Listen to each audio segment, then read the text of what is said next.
Hey everyone, I'm Ace of Clay and welcome to another sculpting video. Well, not really, it's more of just a painting video today, but every week I make a new sculpture or do something that has to do with sculpting. And today I'm going to be painting a sculpture or resin blank from another artist. He is Anthony Watkins and he is a super talented sculptor. Be sure to check him out on Instagram. He does all of these amazing fantasy sculpts like orcs, goblins, everything like that you can imagine, and his work is beautiful, and I am so excited to be painting this resin blank that I purchased from him at Monsterpalooza earlier this month. And then before we get started, don't forget to grab your Winston plush, Winston the Rabbit Guide. He is available right now at aceofclay.com. He's got all of his details, fuzzy hair, and his entire backstory is on his little hang tag. So again, aceofclay.com, the link is in the description box below. He is $18.99. Also at aceofclay.com is the Sculpt Like a Monster Pro Silicone Sculpting Mat. The reviews on this thing are crazy. You guys are loving it and saying it's the best sculpting mat you've ever used, and I'm so glad to hear that because I think the same thing. This thing is awesome, and it is available right now at aceofclay.com. And now without further ado, let's start painting.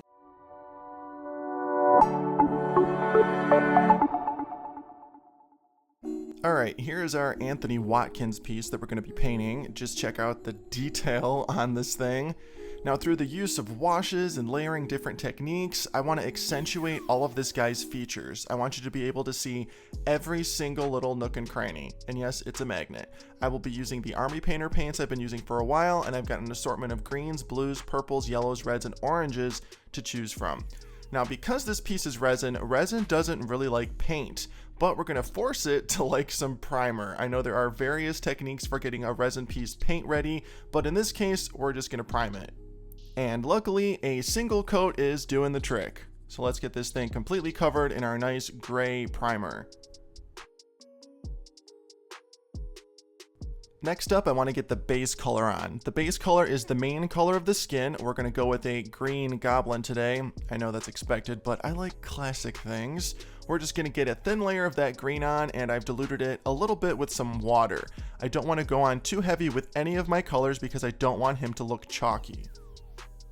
Next, we're going to do a little bit of underpainting to create some depth to the skin. Using this old filbert brush, I'm dabbing on some darker diluted green. The damaged bristles create a dotting texture that we're going to apply all over the face. We are slowly entering the ugly phase of this paint job. This is where you hold on and trust the process. Skin, whether it's green, blue, purple, or polka dotted, has layers of color in it, and it only makes sense to add these layers of color if we want our skin to look real. So that's what we're doing.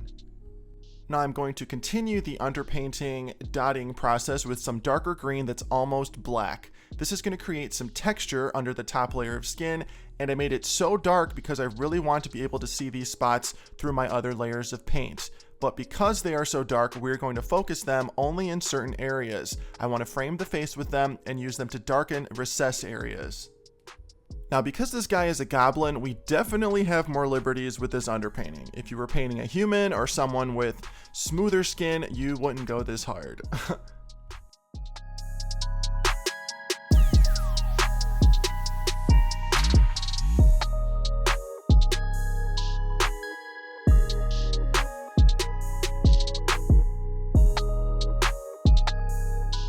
Now that I've got all my dark greenish black on, you can see I used it to create texture, but also to shade the face by focusing in on those recessed areas. Now I'm going in with a pointy brush and darkening the individual wrinkles here and there. And we're not going to define every single wrinkle on this guy's face, we're just going to focus on the main ones.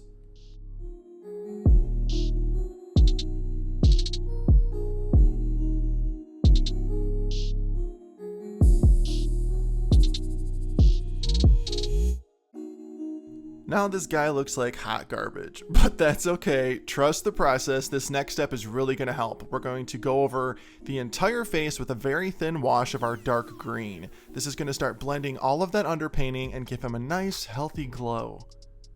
As you can see, not only is the wash blending our little dots, but it's sinking into the crevices in this guy's face. That's exactly what we want. This is the part where a sculpt essentially paints itself. And notice I'm not really rubbing any excess off. This wash is so thin that it's working on its own to do what I want. And I'm not looking to create my typical stop motion style. I'm going for realism. Now here, using a watered down turquoise shade, I'm going to create more dots, but these are not to add more texture or more visible speckling. These are to further blend the skin's surface. And keep in mind, I am completely drying this guy between every layer. You don't want to work on a wet painted surface because your paint job will start looking muddy. And we don't want muddy. We want thoughtful painting that brings out the best in the sculpt. Now for this next step, we're going to do a little bit of highlighting with some careful dry brushing. To create more dimension and interest, I'm going to use one of green's complementary colors, red orange, to create these highlights. This is going to give a different look to the skin. I could go in with a lighter green and do this, but I think this looks cooler. Now on this step, I want to be very careful not to add too much orange because he'll start looking like a half-ripe pumpkin. And I just want to focus this orange on all of the raised areas like his nose, the brow, the cheekbone, the chin, and the jawline. All right, we're going to take a quick break from painting to talk about our sponsor, BetterHelp. Thank you, BetterHelp, for sponsoring today's video. Mental health is so important. I know it's a regular struggle for me. It's especially important when it comes to being a content creator and having to make a new sculpture every week. BetterHelp is the world's largest therapy service, and it is 100% online. With BetterHelp, you can tap into a network of over 30,000 experienced therapists. They can help you with a wide range of issues. To get started, you just answer a few questions about your needs and preferences in therapy. That way, BetterHelp can match you with the right therapist from their network. You can talk to your therapist however you feel comfortable, whether it's through chat, text, video, or phone call. You can message your therapist at any time and even schedule live sessions when it's convenient for you. If your therapist isn't the right fit for whatever reason, you can switch to a new one for no additional charge. With BetterHelp, you will get the same experience and quality that you expect from in-office therapy, but with a therapist that is custom picked for you, more scheduling flexibility, and at a more affordable price. If all of this sounds good and you're ready to start taking steps to better your mental health, head on over to betterhelp.com/aceofclay. That's better, H-E-L-P, and you will save 10% on your first month. I have them linked below for you. Everything you need is in the description box. Thanks again, BetterHelp, for sponsoring today's video. Now back to painting.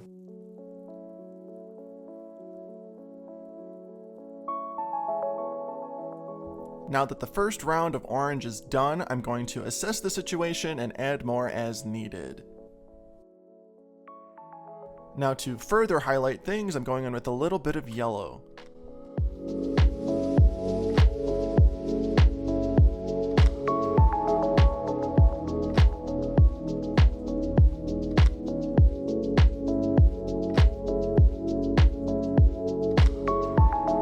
And for the almost last step of the skin, I'm going in with a little bit of red, and I'm focusing it on the tip of his nose, cheekbones, and chin, and a couple other spots.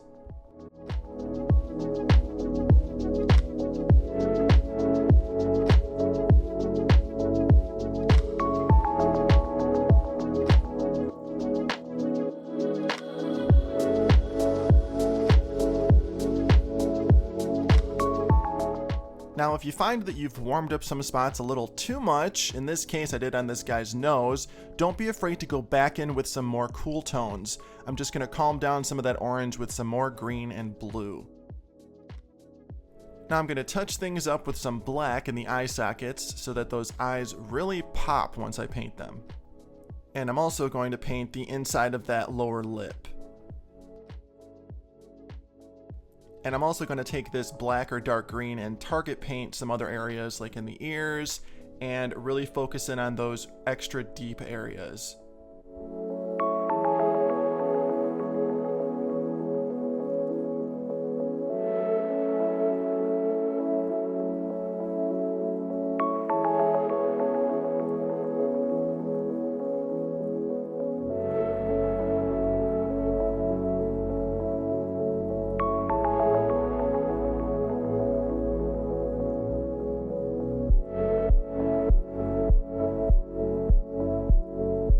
And there we go, the skin is done. Time to paint the eyes.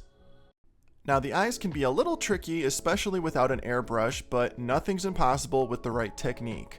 I want to go in with an animal eye look that is all iris. For the first step, I'm going to carefully paint the entire eye a nice light brown shade. This is the base color that all the other colors are going to work off. I'm going to do a couple layers of this brown color because I want the eyes to be completely opaque before I start layering the other colors. Now next is where it starts getting a little tricky. I'm going to go in with some diluted dark brown and I'm going to go around the circumference of each eye with it. This is creating a nice little shadow. I don't want this line to be too harsh. You can see I'm sort of blending it in with that lighter brown.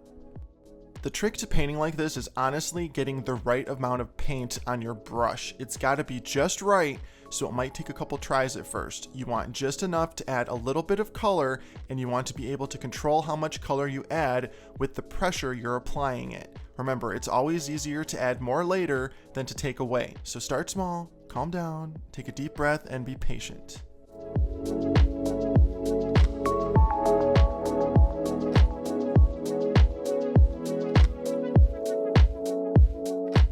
Now to brighten up the eyes and give them a little bit of a glow, I'm going in with some bright orange. I'm preparing my brush as I would as if I were dry brushing, so I'm dabbing off as much of that excess paint on my brush as possible before I start dabbing it on the eyes. I'm going to start small and just dab and dab and dab until I get it to my desired brightness. If I screw this up, I pretty much have to start the eyes over from the base color. So remember, start with the little and build up. Now for the scary part. I'm really going to brighten up these eyes with some yellow. This is the same thing I did with that bright orange, but it looks scarier because it's so much brighter. I want to focus this only on the very middle of the eyes. I want them to be a smooth yellow to orange to brown gradient.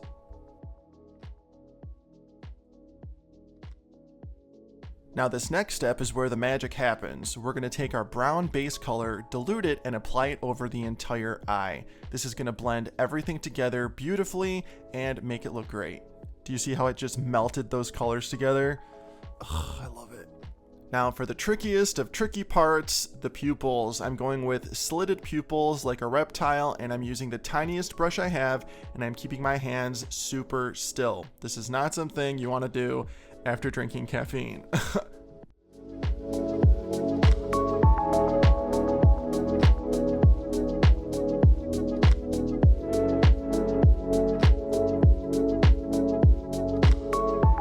After touching up some areas around the eyes, it's time for the fun, easy part, the mouth and teeth. I'm going to use black on the area between the upper and lower teeth first, and then we're going to paint the gums a nice gingivitis red.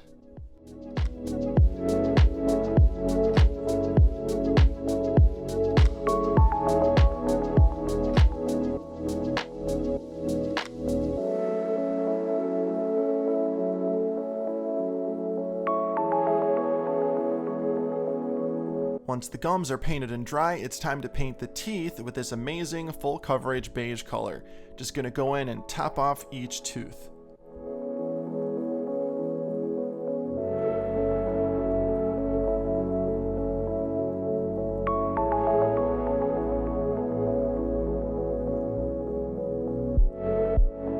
And once the teeth are dry, it's time to give the mouth a nice black bloody tarry wash.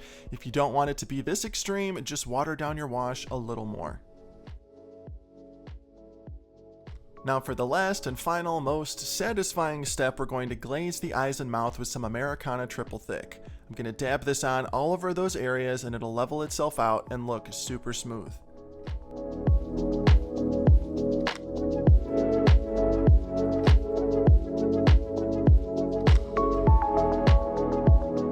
I'm also going to sort of dry brush some of that varnish on areas like the under eyes, nose, and chin to give them a nice dewy finish. Now say it with me. And it's done! My paint job on Anthony Watkins' beautiful resin blank is complete. Let me know how you think I did in the comments.